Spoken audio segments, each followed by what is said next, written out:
नमस्कार, आप देख रहे हैं इंडिया डेली का डिजिटल प्लेटफॉर्म और मैं हूं आपके साथ गीतू चौहान।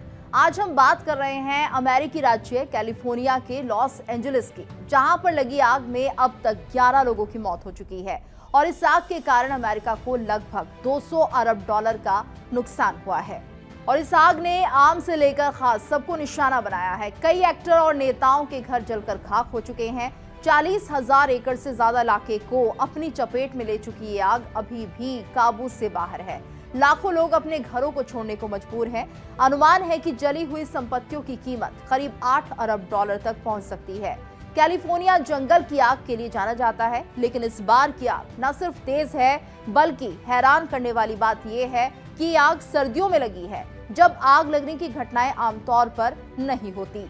तो आखिर कैलिफोर्निया का लॉस एंजलिस इस वक्त क्यों जल रहा है और ये आग इतनी भयानक क्यों है, आइए जानते हैं। देखिए, आमतौर पर जंगल की आग का मौसम जून से अक्टूबर के बीच का होता है और जनवरी में आग का ऐसा भयानक रूप पहली बार ही देखा गया है। विशेषज्ञ इसे जलवायु परिवर्तन का सख्त संकेत मान रहे हैं और इसकी वजह से आग की संभावना लगातार बढ़ रही है। अमेरिकी सरकार के रिसर्च में साफ रूप से कहा गया है कि पश्चिमी अमेरिका में बड़े पैमाने पर जंगलों में लगी भीषण आग का संबंध जलवायु परिवर्तन से है।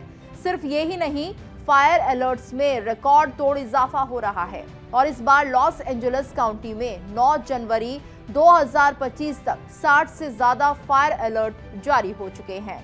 यह आंकड़ा 2012 से 2024 के औसत से 40 गुना ज्यादा है, जबकि अमूमन जनवरी-मार्च के बीच कोई फायर अलर्ट दर्ज नहीं होता। इससे पहले 2021 ऐसा साल था जब इस दौरान 10 से ज्यादा अलर्ट जारी हुए थे और वो साल आग के मामले में कैलिफोर्निया के लिए सबसे खराब साबित हुआ था।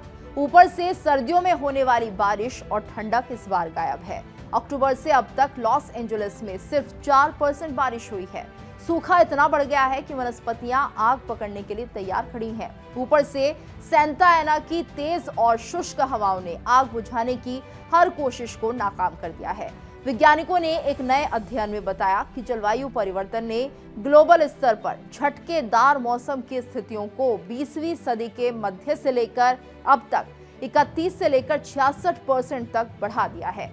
इसका मतलब ये है कि जैसे कैलिफोर्निया में दशकों तक सूखा पड़ा, फिर 2022-2023 में जबरदस्त बारिश हुई और अब 2025 में फिर से सूखा लौट आया। ये मौसम का उलटफेर जलवायु परिवर्तन की वजह से और भी ज्यादा तेज और असामान्य हो गया है।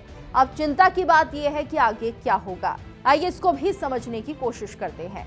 विशेषज्ञों के मुताबिक आग को पूरी तरह से काबू करना अब भी मुश्किल होगा। आग के बाद सफाई का काम लंबा और महंगा होगा। कहा यह भी जा रहा है कि फायर हाइड्रेंट में पानी नहीं है और ऐसे में आग बुझाने की चुनौती और बढ़ गई है। आप इस खबर को लेकर क्या सोचते हैं, कमेंट करके जरूर बताइए।